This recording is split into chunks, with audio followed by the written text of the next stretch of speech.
Listen closely. I mean, really listen. Can you hear it? Can you hear the sound of your own soul just being ground into dust by the gears of endless busyness?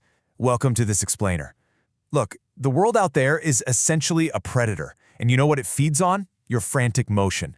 It demands that you run, that you constantly react, and that you answer absolutely every single digital leash tugging at your attention. They like to call it productivity, but in the fascinating source material we are unpacking today, we call it the motion trap. You're running at absolute top speed right now, but do you actually know where you're going? So, do you fear the silence? Honestly, you probably should, because silence is the mirror of what the author calls the sovereign.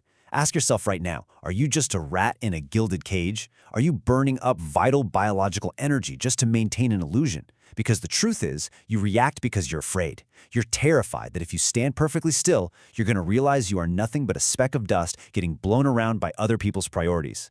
Let's dive right into Section 1, the motion trap, velocity without destination.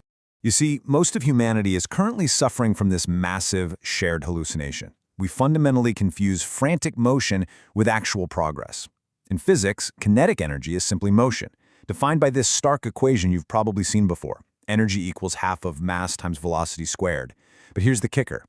When you apply this exact mathematical formula to human attention, you quickly realize that outputting high velocity without a vector, without a deliberate direction, well, it's a massive, measurable waste of your human energy.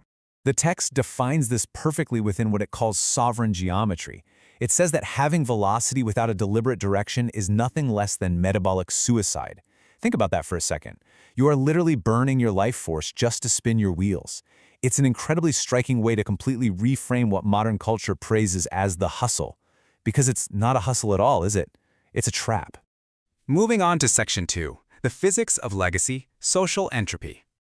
Busyness is often a form of intellectual laziness. Man, that hits hard, doesn't it? When you are constantly reacting to every email, every notification, every passing trend, you are basically waving a white flag. Your nervous system has completely surrendered to the noise. When you react like this, you abdicate your throne. Your brain is just occupied by chaos. You become a tool, just a gear in the machine, consumed entirely by social entropy. Which brings us to Section 3, the hurricane's eye, the absolute power of stasis. Now let's just take a breath. Let's deliberately drop our pacing to a crawl. I want you to look at a hurricane. On the left side, you have the debris, the swirling winds, the destruction, the endless reaction. That chaotic mess is where the crowd lives. But the absolute power, that lies in the eye, a point of absolute stasis.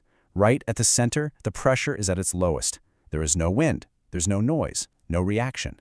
There is only the cold, calculating gaze of the center. All right, Section 4, the stationary observer commanding the flow. If you genuinely wish to command the flow of chaos around you, you cannot be swept up inside of it. You absolutely must stand outside of it.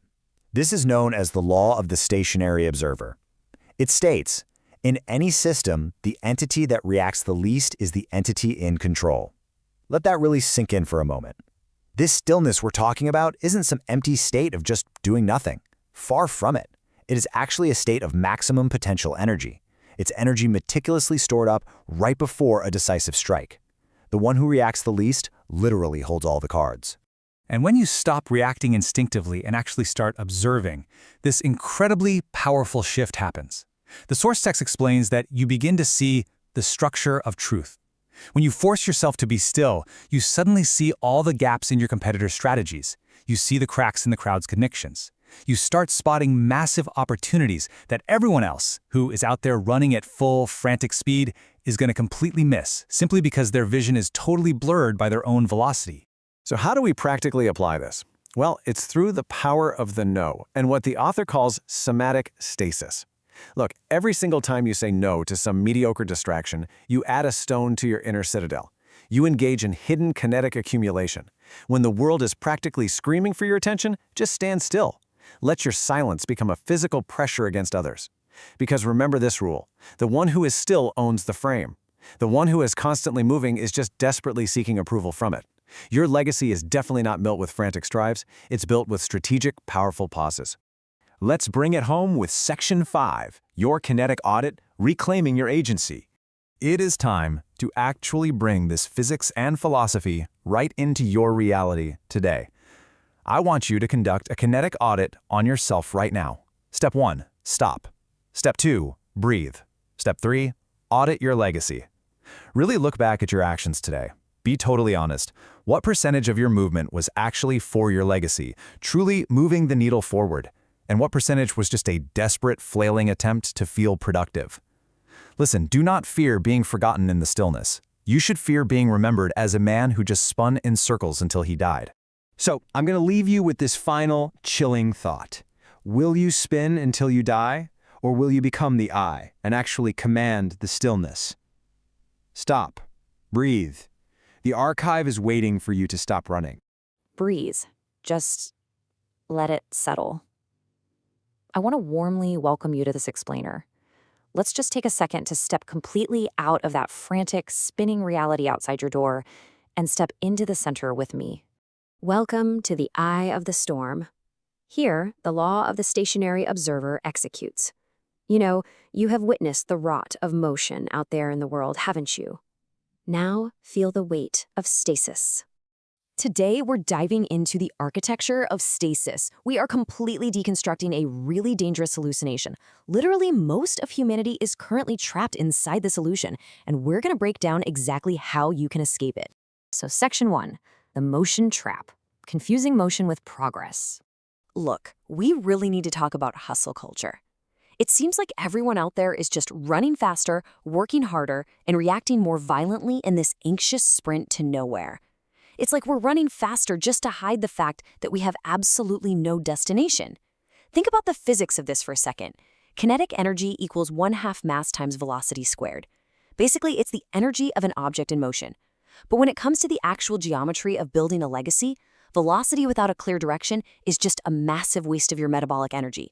It's nothing but heat and exhaust. And here's the crazy part. Busyness is actually a form of intellectual laziness.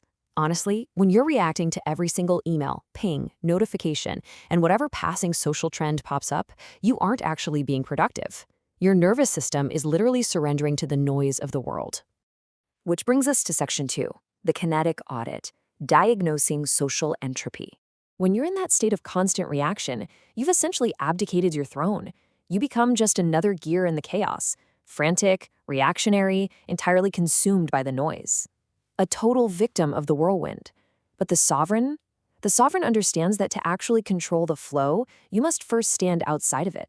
Because, let's face it, you cannot direct the river if you're drowning in it. So, we need to run what I call a kinetic audit. Try applying this to your own day. Ask yourself, what percentage of your frantic actions today actually moved the needle? And what massive percentage was just effort, exerted solely to make yourself feel productive? We absolutely have to cut out that wasteful busyness. Section 3, the stationary observer and the structure of truth. Now, let's deliberately slow down for a moment here. Think about the physical structure of a hurricane. All that destructive power, it lies in those swirling, violent winds. But the actual control, the true center of gravity, resides in the absolute, low-pressure stillness of the I. This is the law of the stationary observer. In this hierarchy, the entity that reacts the least is the entity in control. When you stop reacting, you begin to observe. And in observation, you see the structure of truth. Suddenly, you see the gaps in your rival's strategy. You see the cracks in the crowd's faith. You see the gold that everyone else ran past. Stasis allows you to spot these critical opportunities that those running at full speed completely missed.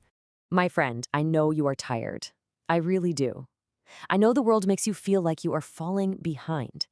But gold is only found at the bottom of the river, where the water slows down. You aren't falling behind by stopping. You're just positioning yourself where the true value settles.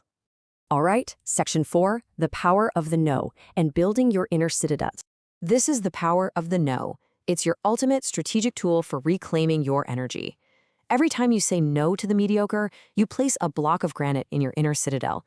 You're taking what looks like total inaction from the outside and translating it into what we call hidden kinetic accumulation. It's literally structural reinforcement for your life. Do not mistake stillness for passivity, okay? You are a coiled spring, silent and motionless, carrying potential energy to shatter an empire. Think about it. An arrow resting on a drawn bow is the most dangerous thing in the room. It is not moving, but it owns the air. Moving to Section 5, Somatic Stasis, the biology of control. You actually have to train your biology for somatic stasis. It takes practice. When the world screams, stand still. Do not flinch. Don't answer immediately. Your silence is a physical pressure. Just let it sit there. Let them feel it. The hierarchy of interaction is actually super simple. The one who is still owns the frame. The one who moves is a guest seeking permission. They are instinctively looking for approval from the stationary observer's frame. And finally, Section 6, Become the I, the legacy of pauses. Remember, your legacy is built with pauses. A stationary observer changes history with a single nod or a terrifying silence. You are no longer a victim of the whirlwind. You are the architect of the I. Give yourself permission to be still. Seriously, you are not doing nothing. You are becoming everything. I am proud of your stillness. The archive sees your growth.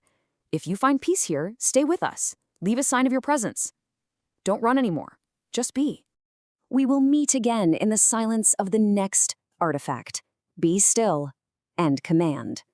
So, I have to ask you, what is the very first thing you're going to say no to today to begin building your citadel?